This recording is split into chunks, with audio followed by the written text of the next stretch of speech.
welcome to English Stories. Thank you for stopping by. Don't forget to share our stories with your friends. Snow White and Rose Red. A poor widow once lived in a little cottage with a garden in front of it, in which grew 2 rose trees, one bearing white roses and the other red. She had 2 children, who were just like the 2 rose trees. One was called Snow White and the other Rose Red. And they were the sweetest and best children in the world. Always hard-working, always cheerful.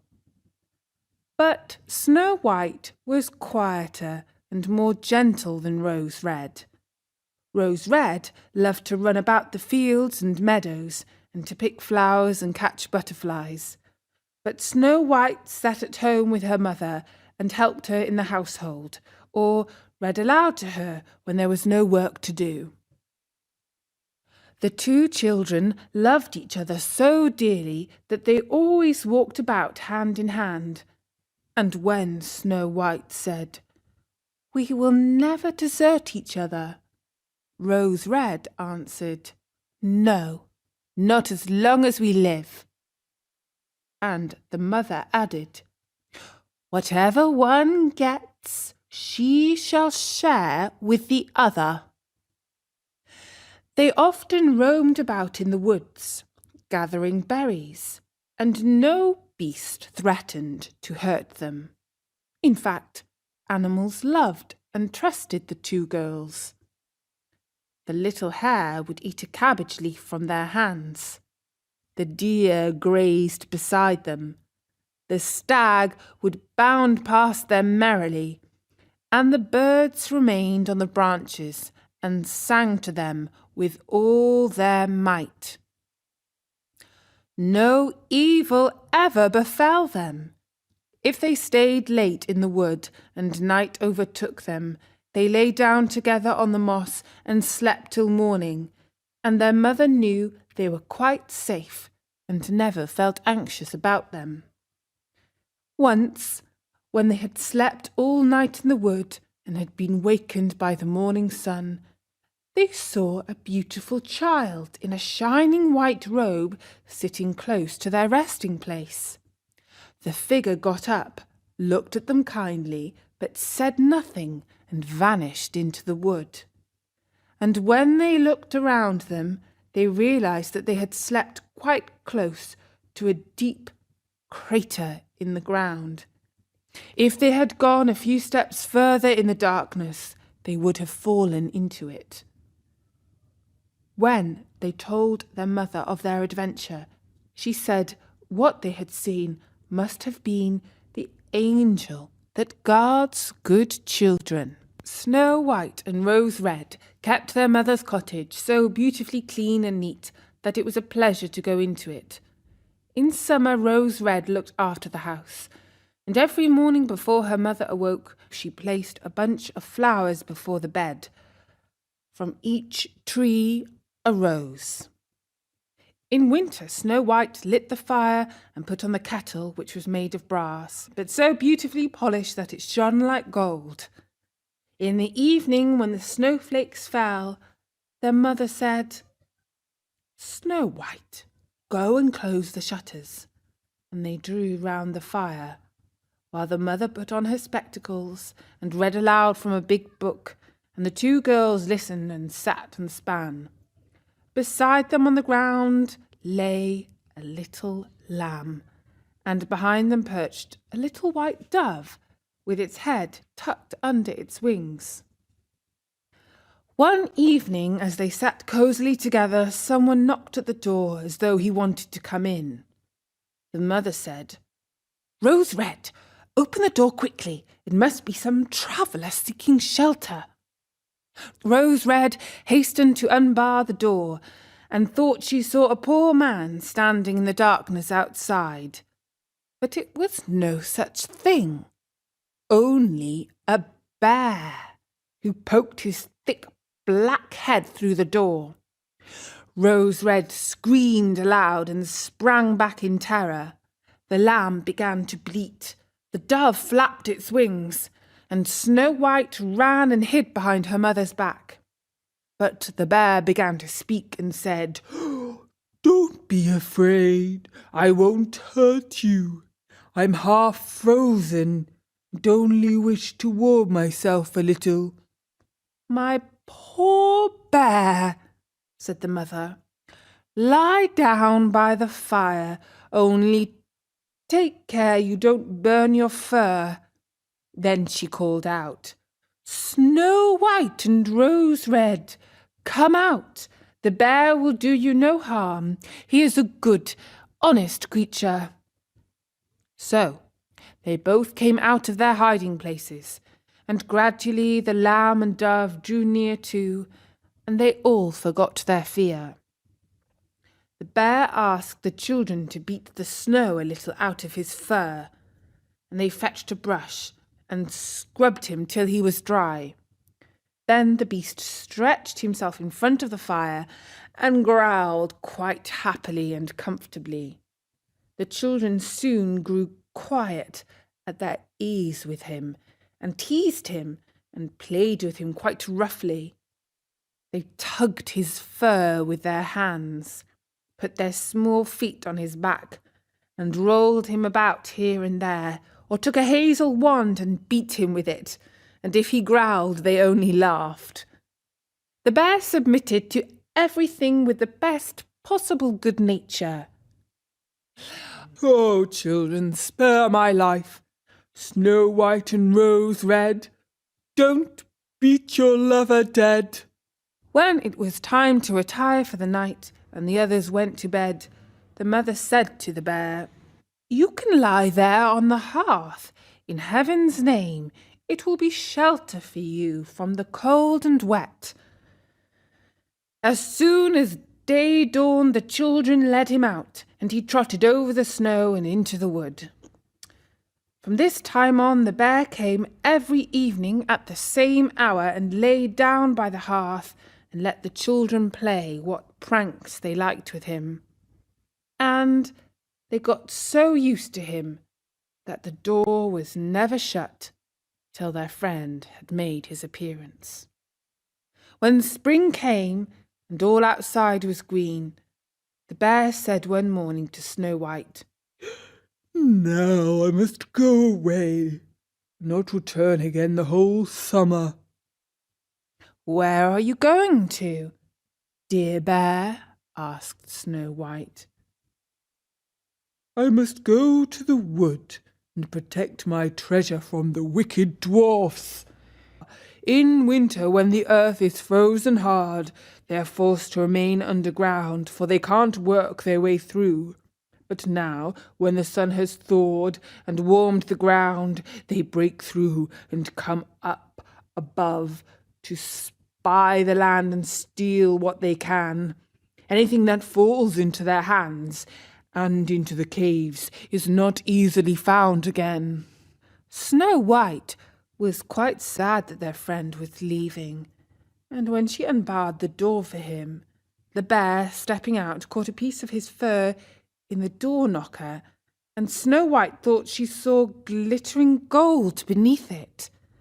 But she couldn't be certain of it, and the bear ran hastily away and soon disappeared behind the trees. A short time after this, the mother sent the children into the wood to collect twigs to start the fire. As they wandered, they came upon a big tree which lay felled on the ground, and on the trunk among the long grass they noticed something jumping up and down. But what it was, they couldn't be certain. When they approached nearer, they saw a dwarf with a wizened face and a beard a yard long. The end of the beard was jammed into a cleft of the tree, and the little man sprang about like a dog on a chain and didn't seem to know what he was to do. He glared at the girls with his fiery red eyes and screamed out, "What are you standing there for? Can't you come and help me?" "What were you doing, little man?" asked Rose Red. "You stupid, inquisitive goose," replied the dwarf. "I wanted to split the tree to get little chips of wood for our kitchen fire. My beautiful white beard has got caught in a cleft, so here I am stuck fast, and I can't get away, and you silly, smooth-faced milk and water girls just stand and laugh. Ah, what wretches you are!" The children did all in their power, but they couldn't get the beard out. It was wedged in far too firmly. "I will run and fetch somebody," said Rose Red. "Crazy blockheads," snapped the dwarf. "What's the good of calling anyone else? You're already too many for me. Does nothing better occur to you than that?" "Don't be so impatient," said Snow White, and taking her scissors out of her pocket, she cut off the end of his beard. As soon as the dwarf felt himself free, he seized a bag full of gold which was hidden among the roots of the tree, lifted it up, and muttered out loud, "Curse these rude wretches, cutting off a piece of my splendid beard." With these words, he swung the bag over his back and disappeared without as much as looking at the children again. Shortly after this, Snow White and Rose Red were out again, walking along the bank of a stream. They saw something which looked like an enormous grasshopper springing toward the water as if it were going to jump in. They ran forward and recognized their old friend, the dwarf. "Where are you going to?" asked Rose Red. "You're surely not going to jump into the water?" "I'm not such a fool," screamed the dwarf. "Don't you see that this cursed fish is trying to drag me in?" The little man had been sitting on the bank fishing, when unfortunately the wind had entangled his beard in the line. Immediately afterwards, a big fish bit, and the feeble little creature had no strength to pull it out.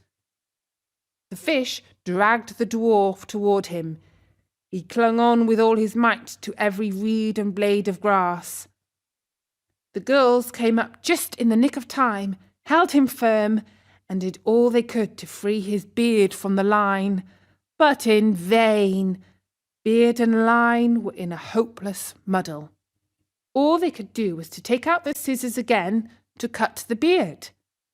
The little man was far from grateful to the girls for rescuing him. He yelled to them, "Do you call that manners, you toadstools, to disfigure a fellow's face?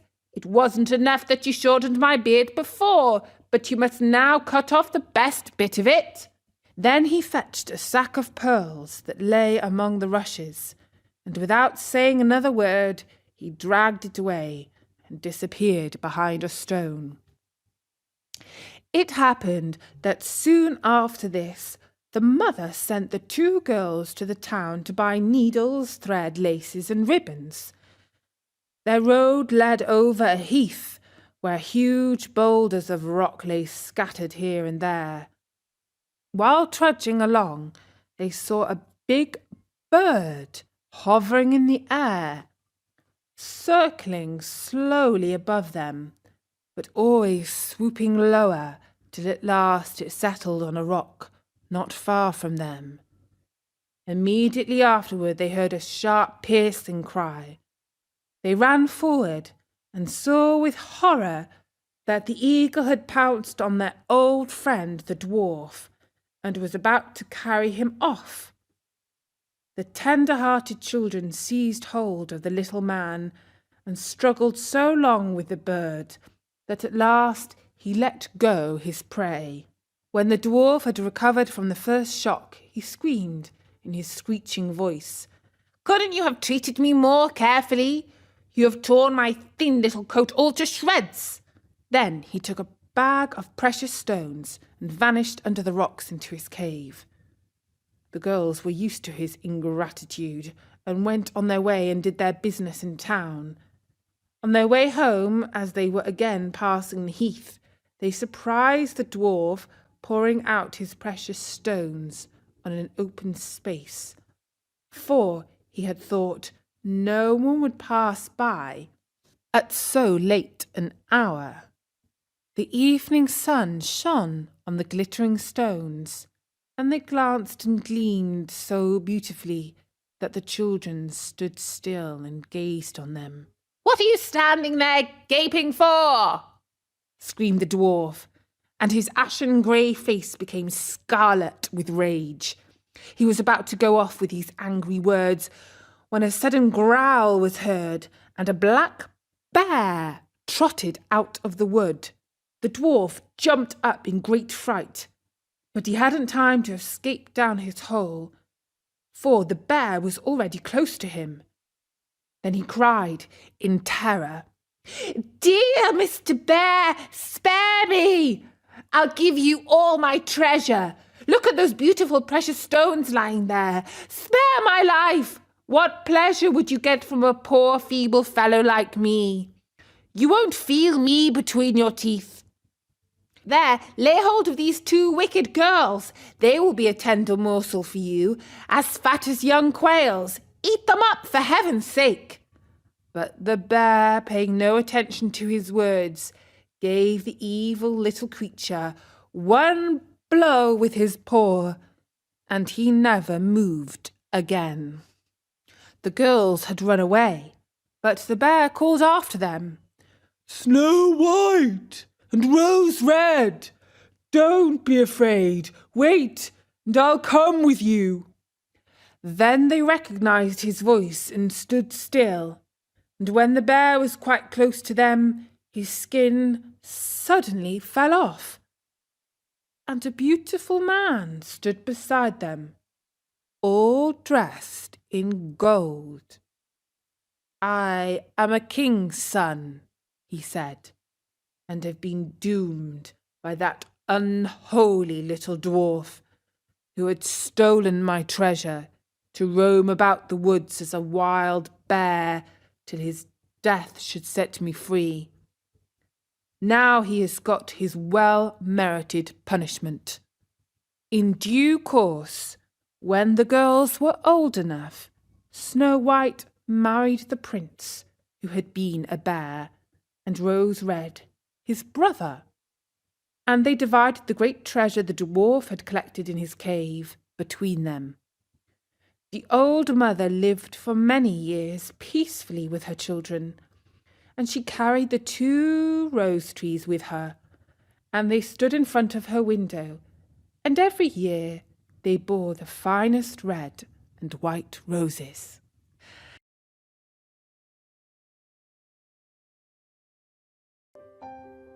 Continue your learning and listen to an English story.